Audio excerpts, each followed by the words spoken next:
Sejak tahun 1994 sampai saat ini tunggakan wajib pajak khusus dari penyerapan PBB mencapai 43 miliar rupiah. Sampai Oktober 2021 ini saja dari target 11 miliar rupiah, Dinas Pendapatan Daerah baru dapat melakukan penyerapan PBB lebih kurang 2 miliar rupiah saja.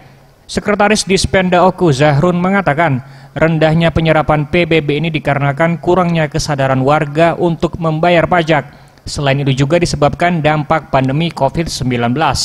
Dampak lain, wajib pajak baru membayar PBB saat momen tertentu saja, misalnya meminjam uang di bank, di mana PBB ini merupakan salah satu syarat.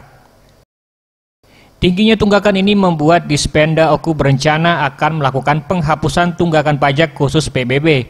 Untuk menerapkan hal ini pastinya butuh waktu panjang dan perlu dilakukan kajian dan pembahasan, karena tunggakan pajak ini masuk dalam pencatatan piutang pemerintah daerah.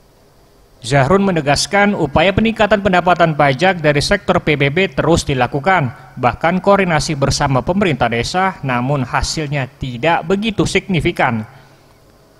Kan nanti akan sebenarnya sudah beberapa kali akan mengajukan, tapi mekanismenya belum ini karena mengajukan anggaran dulu untuk menghapuskan utang pajak ini.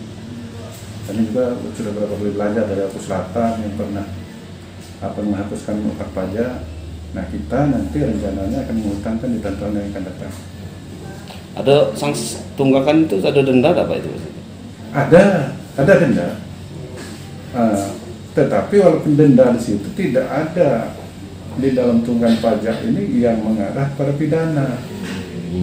Kalau PBB belum ada undang-undang yang mengarah pada pidana, tapi kalau denda pasti ada. Tim Liputan Sriwijaya TV.